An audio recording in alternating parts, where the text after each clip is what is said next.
Youth क्रांति में आपका स्वागत है। आज के मुख्य समाचार। महाराष्ट्र राज्य मेडिकल ऑक्सीजन की सप्लाई में देश का पहला आत्मनिर्भर राज्य बनेगा।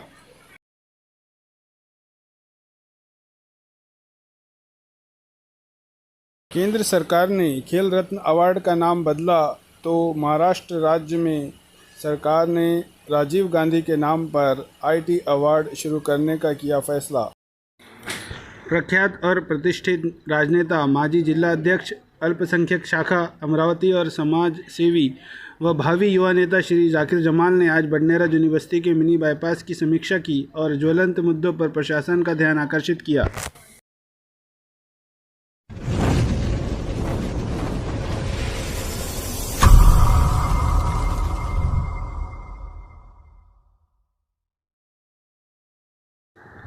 जहां एक तरफ पिछले 26 दिनों में मुंबई में कोरोना के पॉजिटिव केस 500 से कम मिले हैं, वहीं राज्य में यह संख्या 5000 के आसपास सीमित हो गई है। लेकिन तीसरी लहर के प्रकोप की चिंता अब भी जारी है। इसी संबंध में राज्य सरकार किसी भी समस्या से निपटने के लिए खुद को तैयार कर रही है। महाराष्ट्र राज्य के मुख्यमंत्री श्री उद्धव ठाकरे जी ने ठाणे जिला के मीरा भाईंदर इलाके में एक ऑक्सीजन प्लांट का उद्घाटन किया। इस मौके पर मुख्यमंत्री ने कहा कि राज्य सरकार लिक्विड मेडिकल ऑक्सीजन की उपलब्धता को और प्रबल करने के प्रयास में कोई कमी नहीं छोड़ेगी और महाराष्ट्र देश का पहला आत्मनिर्भर राज्य बनेगा। उन्होंने कहा कि कोविड-19 की तीसरी लहर से निपटने के लिए महाराष्ट्र सरकार पहले से ही पूरी तैयारी में है और कहा कि सरकार का लक्ष्य महाराष्ट्र को चिकित्सा के क्षेत्र में ज़रूरी हर चीज़ के लिए देश का पहला आत्मनिर्भर राज्य बनाना है, जिसमें लिक्विड मेडिकल ऑक्सीजन कोविड-19 की तीसरी लहर से निपटने के मद्देनज़र सबसे पहले है।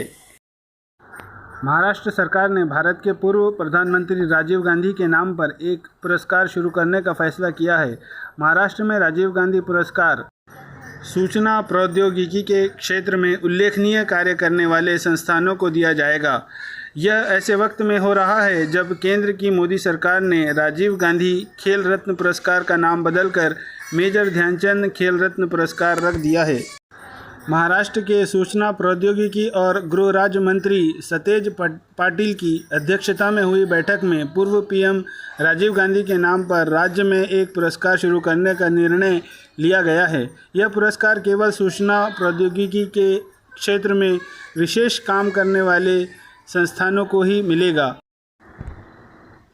अमरावती बडनेरा के प्रख्यात और प्रतिष्ठित राजनेता माजी जिला अध्यक्ष अल्पसंख्यक शाखा अमरावती और समाज सेवी व भावी युवा नेता श्री जाकिर जमाल ने आज बडनेरा यूनिवर्सिटी के मिनी बाईपास की समीक्षा की और ज्वलंत मुद्दों पर प्रशासन का ध्यान आकर्षित किया, जिनमें मुख्य रूप से रोड पर बिजली का न होना और फिर रोड पर ज़रूरी गतिरोधक की आवश्यकता वगैरह है। इस समय शहर के और भी प्रतिष्ठित नागरिक वहां मौजूद थे। यूथ क्रांति के मुख्य संवाददाता मोहम्मद शहजाद से उन्होंने अपनी बात साझा की।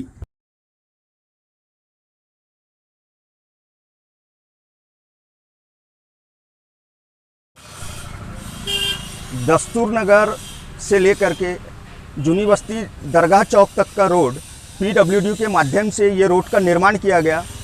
इस रोड की क्वालिटी काफ़ी अच्छी की गई, लेकिन स्थानीय कॉन्ट्रैक्टर ने इस रोड में काफ़ी कमियां छोड़ा है, जिसके तहत एक डिवाइडर बीच में रोड में डाला गया है। लेकिन इस जूने बाईपास में यूनिवर्सिटी बडनेरा से होकर के जो बाईपास गुजरा है, इस बाईपास में रोड के दोनों ओर घनी आबादियां हैं, दोनों साइड में भारी तादाद में लोग रहते हैं। रोड के दोनों साइड में मस्जिदें हैं, एक साइड में स्कूल है और एक साइड में दरगाह का परिसर है। रोज़ लोगों को स्कूलों में, दरगाहों में और मस्जिदों में नमाज़ पढ़ने के लिए एक साइड से दूसरी साइड जाना पड़ता है। ये बाईपास होने के कारण यहाँ से भारी वाहनों का आवाजाही दिन भर लगी रहती है। इस क्षेत्र के बच्चे स्कूल में जाने के लिए रोड क्रॉस करते हैं और उसके कारण यहाँ पर पिछले दिनों 2 या 3 एक्सीडेंट हुए, लेकिन इस रोड पर अभी तक के स्पीड ब्रेकर नहीं बनाया गया। उसके साथ साथ यहाँ कर के जो पुराने पोल थे, उन पोलों के ऊपर से लाइट हटा दिए गए और नए पोल लगाए गए, लेकिन आज तक के PWD ने इन पोलों के ऊपर लाइट नहीं लगाया है। उसके कारण रात में काफ़ी अंधेरा होता है और एक बड़ी दुर्घटना होने की संभावना है। डिवाइडर जो बीच में बनाया गया है उस डिवाइडर पे भी लाइट नहीं है, जिसके कारण रात के अंधेरे में डिवाइडर लोगों को नज़र नहीं आता। दूसरी सबसे बड़ी बात यह है कि घनी आबादी, स्कूल, मस्जिद और साप्ताहिक बाज़ार होने के कारण इस रोड के ऊपर में डिवाइडर की स्पीड ब्रेकर की बहुत आवश्यकता है।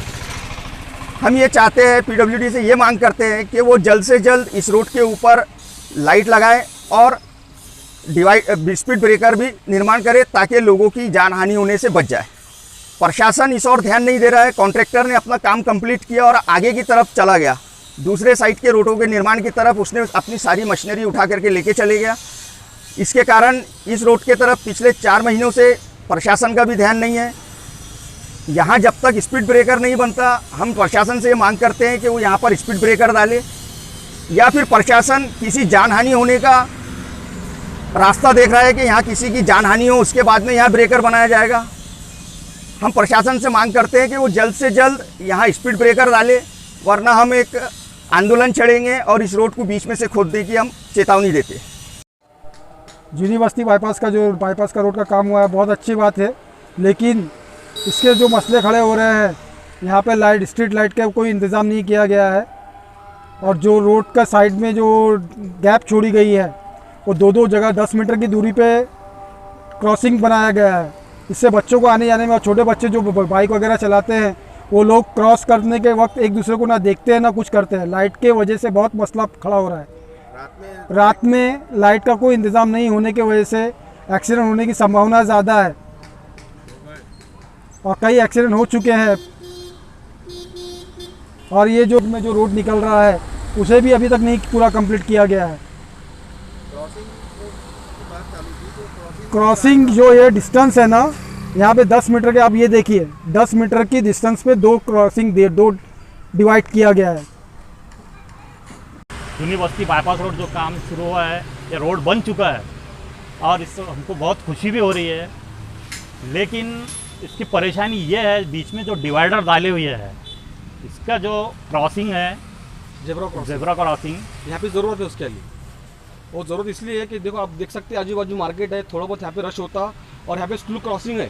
स्कूल क्रॉसिंग के हिसाब से बच्चे क्रॉस होते हैं और डिवाइडर ऐसे, मतलब वो जो लगे हुए हैं, कोई गाड़ी ऐसी जा रही ना तो टच भी हो रहे, उससे कैसा है जानहानि हो सकती है यहाँ पर।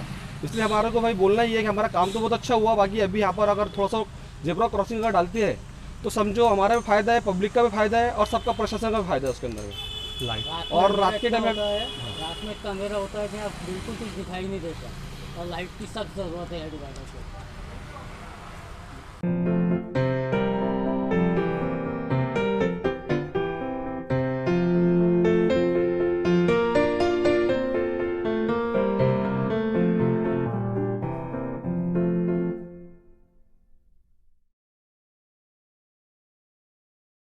पढ़ाई के मूलभूत तत्वों के प्रसार के लिए प्रतिबद्ध C4 अलमास कॉलोनी जूनी बस्ती बडनेरा में बहुत जल्द शुरू होने जा रही है क्लियर कंसेप्ट कोचिंग क्लासेस। निवेदन और गुजारिश है कि आप अपने बच्चों की भविष्य के बनने में हिस्सेदार बनिए और हमसे जुड़िए और हमारा साथ दीजिए। हमारा साथ देने के लिए अपने बच्चों की उनके भविष्य के बारे में रुचि जानने के लिए हमारे पास भेजें।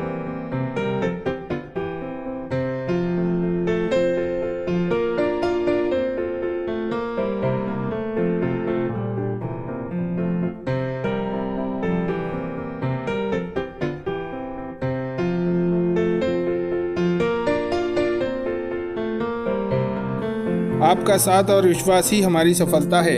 देखते रहिए यूथ क्रांति न्यूज़।